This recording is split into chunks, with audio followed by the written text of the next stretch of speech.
بله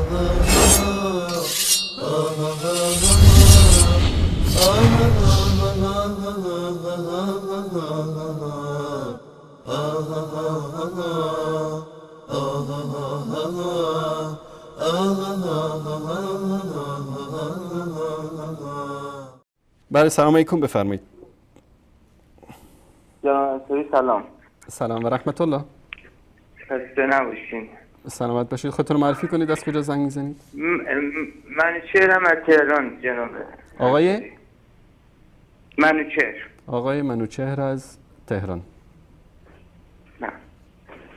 چرا من سری سوال داشتم خدمتتون. آقا منوچهر کلیپ‌های ما رو دیدید؟ بله دیدم. نظرتون چیه در مورد دروغای آیت الله قزوینی؟ والا دیگه من چند سری مزاحم شما شدم. این آقا که سری قبلا خدمت عرض کردم چوپان دروغگوه دیگه. چه نظری میشه ده؟ تشکر شما. بفرمایید ادامه بدید. فقط یه سوال داشتم. چند شبیه تو شبکه ولایت دارن روی حدیث و یکی از کتابو میگفتش که پیغمبر صلی الله علیه و آله و سلم میخواستن خودکشی کنن. در این مورد اگه میشه توضیح بدین، چون خیلی داره مالا میکنه روی این حدیث. باشه چشم. همچین حدیثی وجود نداره. منوچهر جان، همچین حدیثی وجود نداره. والا تو صحیح بخاری مثل این که میگفتش که اومده اصلا. باشه من اینو نشون میدم انشالله خدمت. ممنونم، زنده باشید. تشکر شما. خدا نگهدارت. من قبلا خدمتتون عرض کرده بودم که ما به دروغ هایی که اینها میگن در شبکهشون، خاصن کلیپ هایی که از من پخش میکنم، پاسخ نمیدیم، چون که من ثابت کردم که اینها دروغ میگن. فقط هدفشون این است که دروغشون رو ما بیاریم اینجا، یکی 10-15 دقیقه وقت بگذاریم و جواب بدیم و از اصل برنامه منصرف بشیم. این هدفشون هست. و در هفته‌ای که گذشت شما دیدید من کلیپ های از ابوالقاسمی و یزدانی و اینا پخش کردم از دروغ هایی که گفته بودن و قزوینی که استادشون هست، استاد دروغگویان. حالا تماس آقا منوچهر سبب شد که من این مطلب رو در موردش کمی صحبت بکنم. در مورد اتفاقا این کلیپ هایی که اینا صحبت میکنم من همشو دارم آماده. به هر موقعی که بیننده‌ای این رو مطرح بکنه من کلیپ رو دارم. دوستان زحمت میکشن در بخش پژوهش و پیگیری و همه این کلیپ ها رو میگیرن و برای من ارسال میکنن که من انشالله اگر کسی بخواد در این مورد برای شبهه‌ای داشته باشه مطرح بکنه و ما اصل کلیپ اینجاست. خب بریم کلیپ اول رو که مربوط هست به موضوع برنامه امشب. بعد از اون کلیپ واقعا مؤثر و تأمل برانگیزی که دیدیم، کلیپ اول مربوط هست به همین روایتی که استاد هم اشاره داشتن در مورد اتهام پیامبر به خودکشی طبق روایتی که در صحیح بخاری وارد شده. تماسی هست از یکی از بینندگان و یکی از افراد معلوم الحال، با هم ببینیم، در خدمتتون خواهیم بود. صحیح بخاری میگه پیغمبر قصد خودکشی داشت. اینو چی میگید؟ کی گفته؟ کجا گفته که قصد خودکشی داشت؟ جلده ها؟ بخونید روایت رو. اینجا هم به شما میگم که بخونید روایت رو. با وجود این که شما انسان هایی هستین که به هدف حق جویی نمیایید این مسائل رو مطرح بکنید، فقط به هدف شبهه افکنی. نه این دیگه شما دارید فرار میکنید. بفرمایید بخونید لفظ حدیث رو از اول تا آخر بخونید. اگر که لفظ حدیث رو نخونید من مجبور میشم صداتون رو قطع بکنم. اجازه بدید الان باید. لطفاً سریعتر، بینندگان زیادی پشت خط هستن. فتر الوقت فتر حتی حتم النبی بیما بلغنا ازنا قدا. ببخشید فقط علامت گذاری نداره اشتباه میکنم، من ببخشید. قدا منم مرا را چه یتردی من روس و شواه قد جبا. طوری داره میخونه این روایت رو که انگار فارسی است. بر صورت این روایتی که ایشون بهش اشاره میکنه و بعد میان نگاه کنید که با چه آب و تابی این روایت رو در موردش صحبت میکنن. البته من عذر میخوام از فرهنگ آخوندی که اینا استفاده میکنن در کلیپاشون و همین فرهنگ سبب میشه که ما اینطوری باشون صحبت بکنیم. بسیار خوب. طبق معمول باز هم انکار، باز هم نپذیرفتن کلام حق و حقیقت که در خود کتب اینها وارد شده که این آقایون هم قبول دارن، مدام هم میگن ما روایت صحیح داریم، کتب صحیح داریم، ولی این جور مواقع ظاهرا داستان بر میگرده و برعکس میشه. حتی حاضر نیستن روایتی که خودشون بارها گفتن صحیح هست رو بپذیرن. بعد از اینکه حالا میگن روایت رو بخون، ترجمه رو در واقع بیار ببین چی ترجمه میکنی. و بالاخره بیننده هم خیلی خوب جلو اومد و به آیه قرآن هم استناد کرد که چنین مسئله از گناهان هست و قابل قبول نیست. در خدمتتون هستیم استاد ابوالقاسم. خب در صحیح بخاری روایتی است که من الان ملازم فهمم صحیح بخاری کتاب التعبیر باب اول ما بدأ به رسول الله صلی الله علیه و آله و سلم من الوحی الرؤیا الصالحه. اولین چیزی که پیامبر صلی الله علیه و آله و سلم میدید رؤیای صالح بود به عنوان وحی.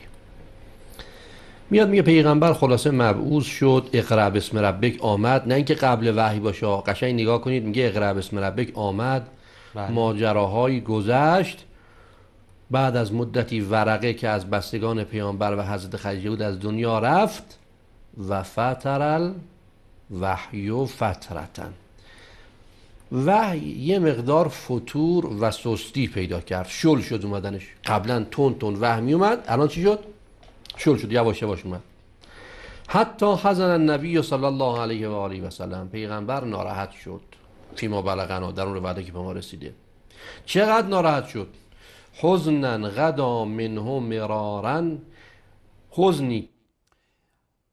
دقیقا نکته حالا که من بهش انشاءالله اشاره خواهم کرد همینجاست. فیما بلغنا، این قسمت این لفظ حدیث بخاری نیست، روایت ام المؤمنین عایشه صدیقه نیست. این قسمت فیما بلغنا از راوی است که زهری نام داره. ایشون این حرف ایشون هست، نه حرف رسول الله است، نه حرف راوی حدیث ام المؤمنین عایشه صدیقه است، بلکه این حرف راوی است که زهری نام داره. اینها از حماقت و جهالت این آخوند جماعت اینه که نمیفهمن.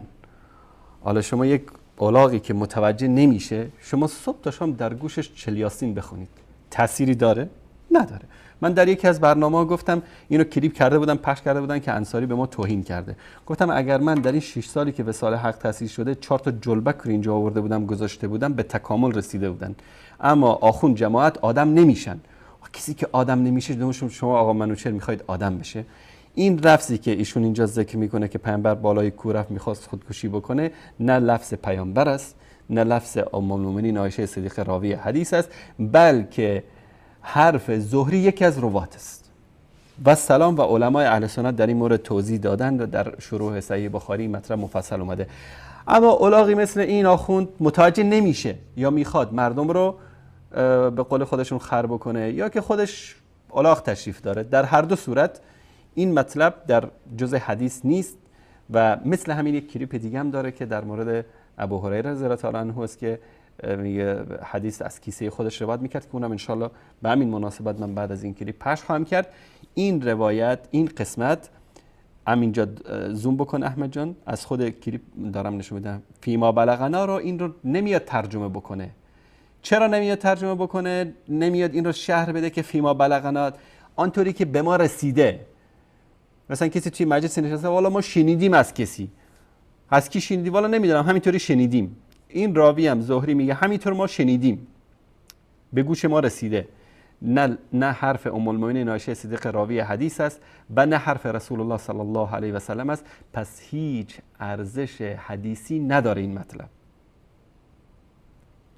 حالا ادامه رو گوش. بعد اینا دیگه با آب و تاب و دیدید که با کلمات بازی میکنن و مرد برای فریب داد که به خاطر اون پیغمبر چند بار رفت، نه یک بار، مرارن. بله.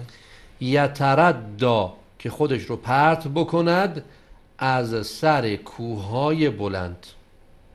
خب این یعنی چی؟ نکنه پیغمبر احساس میاره فضانورد میخواد پرواز بکنه اونجا به سر کوه بال بزنه، نعوذ بالله. چه حرفی؟ کجاش اومده میخواد خودکشی بکنه؟ خب همینش داره میگه رفت سر کوه میخواد خودشو پرت کنه پایین. خب پرت کنه که چی؟ بال داشت پیغمبر، نعوذ بالله. این حرفی که شما دارید میزنید. فکلما، هر زمان که میرفت سر یک کوه، لکی یلقی منه نفسه، تا خودشو پرت کنه پایین. تبدل له جبریل میومد فقال یا محمد انک رسول الله حقا، پیغمبر تو واقعا پیغمبر یا شک نکن. این یعنی چی؟ یعنی پیغمبر این مدتی که وحی نمی اومد شک میکرد، گفت یعنی چی؟ یعنی من دیوونه شدم، من نمیتونم این سختی رو تحمل کنم بهم میگن دیوونه، چون سخت ترین کلمه برای یه شخص میشه مجنون. ما مفصل در برنامه فصل اینا رو نشون دادیم که سخت ترین عبارت برای یک شخص میشه مجنون. پیغمبر بهش گفت آقا مجنون شدی تو؟ من خودش هم فکر کرد جنونه دیگه واقعا، چون خودش یقین نداره. بله. تا حالا چه میدیدم الان نمیدیدم، احتمالاً من دیوونه شدم. خب این حرفا، این حاشیه‌ای که این آخوند میره، اینا حرفای خودش است، در این روایت نیومده. و آنچه هم که خدمتتون عرض کردم که در اینجا گفته میشه، من الان خدمتتون نشون بدم. این کتاب صحیح بخاری است. احمد جان نشان بده.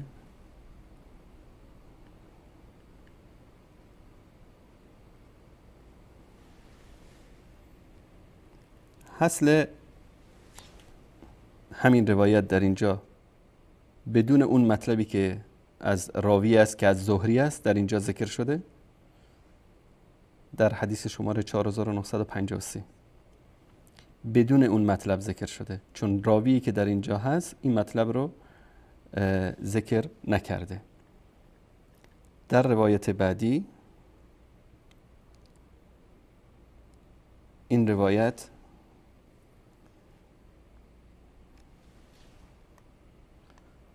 قال الزهری، این زهری در اینجا اون مطلبی که در اینجا اومده لفظ حدیث نیست، در اینجا فیما بلغنا این مطلب اینجا اومده. حتی در اینجا میگه که در مسلم همین روایت در مسلم اومده و در بخاری هم روایت قبل از اون اومده بدون ذکر این مطلب، چون این مطلبی که در اینجا این آخوند روش کلیک کرده که این حدیث بخاری است، این حدیث بخاری نیست، این حرف زهری است. ایشون یکی از روات این حدیث. جزاک الله خیر احمد جان. روایت مسلم رو من در این مورد بیارم. این روایت مسلم هست. همین مطلب اومده و ذکری از حرف زهری نیست در اینجا، چرا که راویان این حدیث احمد ابن عمرو، عبدالله ابن عمرو و بحبس یونس از ابن شعاب، عروة ابن زبیر که خواهرزاده ام المؤمنین عایشه صدیقه روایت میکنه و در اینجا چون زهری نیست در این روایت ذکر اون مطلب خودکشی نیامده.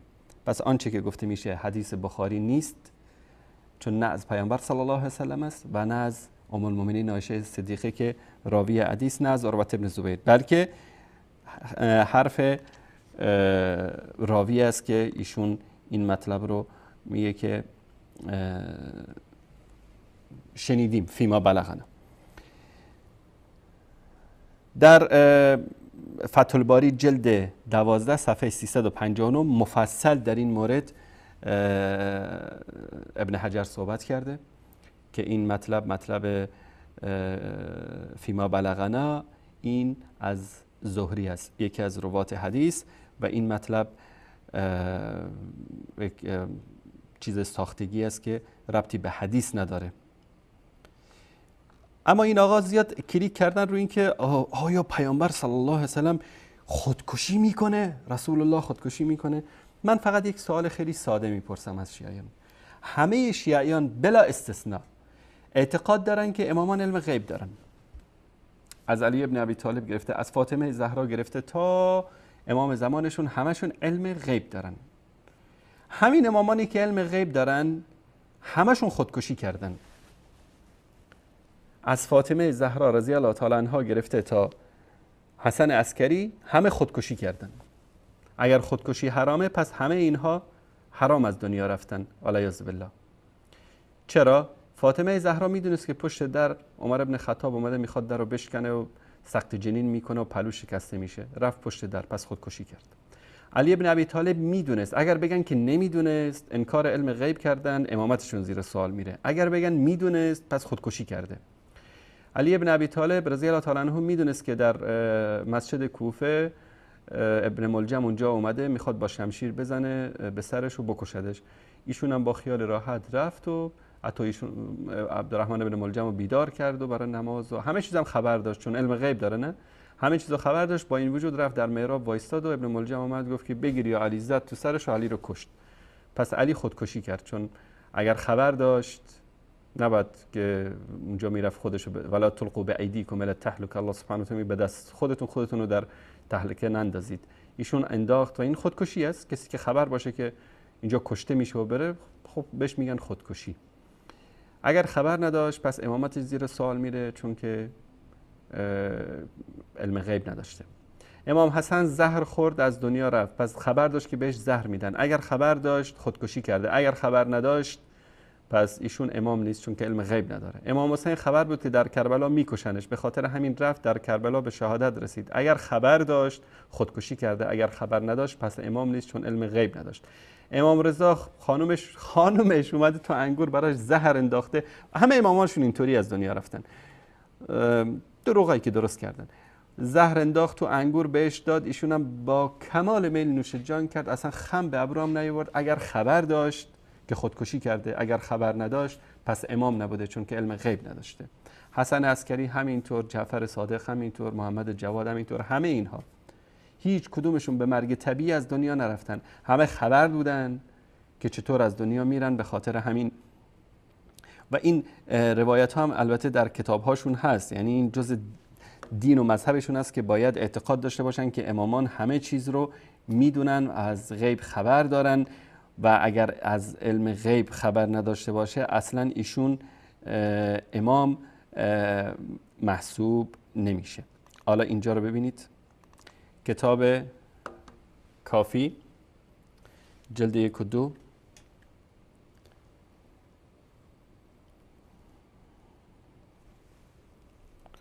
در اینجا یک بابی زده در صفحه 147 کتاب الحجه.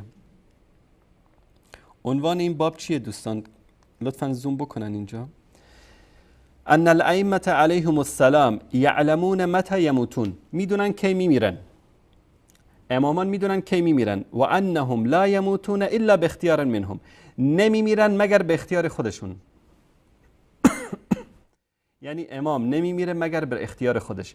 یعنی امام رضا انگور مسموم خورده، به اختیار خودش خورده، خودکشی کرده. چون انسان عاقل، من اگر بدونم که داخل این لیوان زهر است خب نمیخورم، اگر اینو خوردم بهم میگن دیوونه. پس علیاذ بالله امام رضا دیوونه بوده که انگور زهرآلود خورده، خودشو کشته، خودکشی کرده.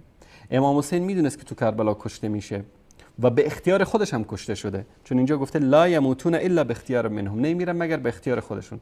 پس ایشون خودکشی کرده. علی ابن ابی طالب خودکشی کرده، فاطمه زهرا خودکشی کرده. همه امامان و بزرگان شما که ادعا میکنید ائمه شما هستن، همه خودکشی کردن. پس هیچ کدومشون مسلمان از دنیا نرفتن والعیاذ بالله، چون که همه خودکشی کردن. الله سبحانه و تعالی میگه ولا تقتلوا انفسکم.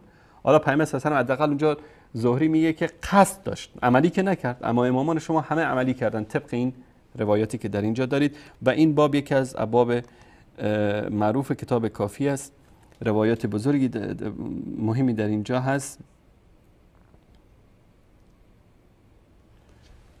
در اینجا ببینید در صفحه 140 یکی از این روایاتی که در این مباد، روایت 670 میگه قال ابو عبدالله بن جعفر ای امام لا يعلم ما يصيبه و الى ما يصير فليس ذلك بحجة الله على خلقه. هر امامی که ندونه که چه مصیبت سرش میاد و ندونه که کجا داره میره و چه کار به سرش میاد، فلیس ذلك بحجة الله على خلقه، این اصلا امام نیست، حجت الهی بر خلقش نیست. در اینجا روایاتی است که دلالت میکنه بر اینکه امامان همشون علم غیب داشتن و روایات متعددی در این باب هست. تشکر میکنم احمد آقا. یعنی همه اینها از همه این چیزا خبر دارن. اینجا در روایت در باب 105، اون باب 104 بود، این باب 105. ان الائمه علیهم السلام یعلمون علم ما کان، ائمه علم ما کان رو میدونن، یعنی گذشته چه اتفاقی افتاده، و ما یکون، و در آینده چه اتفاقی میفته، و انه لا یخفى علیهم شیء صلوات الله علیهم. بر امامان هیچ چیزی پوشیده نیست. روایت دوم 679 از ابو عبدالله روایت میکنن که ایشون فرموده اینی لعلم ما فی السماوات و ما فی الارض، من آنچه در آسمان ها و زمین هست رو میدونم، و اعلم ما فی الجنه و اعلم ما فی النار، و میدونم که در جنت چه خبره و در دوزخ چه خبره، و اعلم ما کان و ما یکون، و علم گذشته و آینده رو همه چیز رو میدونم. خب کسی که اینطوری علم گذشته دست به خودکشی میزنه؟ امامان شما همه خودکشی کردن و این حقیقتی است که در کتاب‌های خودتون اومده.